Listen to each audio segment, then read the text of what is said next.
আচ্ছা, বর্ষার দিনে আমার মতো কে কে বড়া খেতে ভালোবাসো? তো আজ বানাচ্ছি বড়া।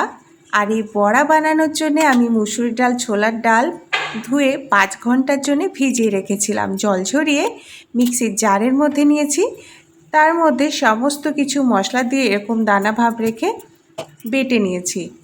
এবার পেঁয়াজ কুচি আর কাঁচা লঙ্কা কুচি, ধনিয়া পাতা কুচি দিয়ে খুব ভালো করে মিশিয়ে নিয়েছি। তেল গরম করে তেলের মধ্যে হাতের সাহায্যে বড়ার আকারে একে একে বড়া ছেড়ে দিয়ে নিলাম। চারিদিক দিয়ে গোল্ডেনভাবে একটু সময় নিয়ে মিডিয়াম আঁচে ভেজে নিলাম। তারপর এটা একটা পাত্রে তুলে নিলাম। একই তেলের মধ্যে কয়েকটি কাঁচা লঙ্কা ভেজে নিলাম। বড়ার সাথে কাঁচা লঙ্কা ভাজা খেতে আমার বেশ ভালোই লাগে। আপনাদের কি ভালো লাগে কমেন্টে অবশ্যই জানাবেন। তারপর একটি প্লেটে সাজিয়ে নিয়ে সস অথবা চায়ের সাথে পরিবেশন করুন। ধন্যবাদ।